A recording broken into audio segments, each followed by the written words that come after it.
رسول اکرم صلی اللہ علیہ وسلم نے فرمایا، اچھا یہ بتائیے دنیا میں کتنی کو بلائیں اور کتنے کو غم ہیں؟ کوئی بیماری اور کوئی بلا دنیا میں نہیں آئی جس کا اللہ نے علاج نہیں اتارا۔ ہاں کچھ سمجھ لیتے ہیں، ڈائیگنوز کر لیتے ہیں، علاج ہو جاتا ہے، کچھ نہیں سمجھتے۔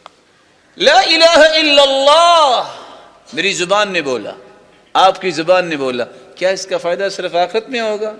تدفع عن قائلها 99 بلاء ادناها الہم۔ آپ ایک چھوٹا سا کلمہ بولتے ہیں، قیامت میں تو فیصلہ ہوگا کہ توحید والا اس کو جنت لے جاؤ، لیکن دنیا کا فیصلہ کیا ہے؟ 99 بلائیں اللہ دور کر دیتے ہیں، سب سے گھٹیا بلا غم ہے جو اللہ دور کر دیتے ہیں۔ اس کا مطلب یہ نکلا کہ 98 بلائیں تو غم سے بھی بڑی دور ہو جاتی۔ عبادت کا فائدہ صرف آخرت میں نہیں ہے، وہ دنیا کو خوبصورت بناتی ہے۔ یہ میں اور آپ کیوں بھول گئے؟ جس کا حکم اللہ نے دیا اور اس کے رسول نے دیا، اس کا فائدہ ہی نہ ہو، یہ کیسے ہو سکتا ہے؟ وہ میرا مالک ہے، میں اور آپ اپنے بارے میں نہیں جانتے کہ ہمارے فائدے کی بات کیا ہے، جتنی میرا رب جانتا ہے، کیونکہ اس نے پیدا کیا۔